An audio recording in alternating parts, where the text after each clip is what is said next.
Na kak način ste v vašem lokalu poskrbeli za ogrevanje terase? V našem lokalu smo poskrbeli tako, da imamo čez dan vklopljene plinske grelnike, to pomeni 4 grelniki, zagrejejo približno 30-40 kvadratov prostora.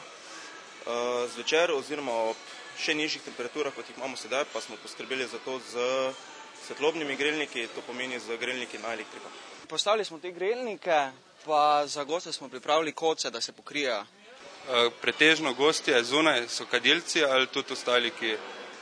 Ja, zunaj imamo pretežno goste, ki kadijo, se pa najde tudi izjeme, tudi tisti, ki jim pa še svež zrak, pa se sedejo brez cigareta zunaj. So kadilci večinoma, tisti, ki ne kadijo, so večinoma notri. Kako pa poskrbite za preventivo, kaj se tiče bolezni natakarjev, pri tem skakanju noter ven? Ja, zdaj nekega univerzalnega zdravila ni, smo pa poskrbeli to z toplimi oblačili, s termoflisi, brez rokovniki, jaknami, pa tak naprej. Oblečemo se zelo, da ne prije do kakšne bolezni, recimo gripe, da te ne pač...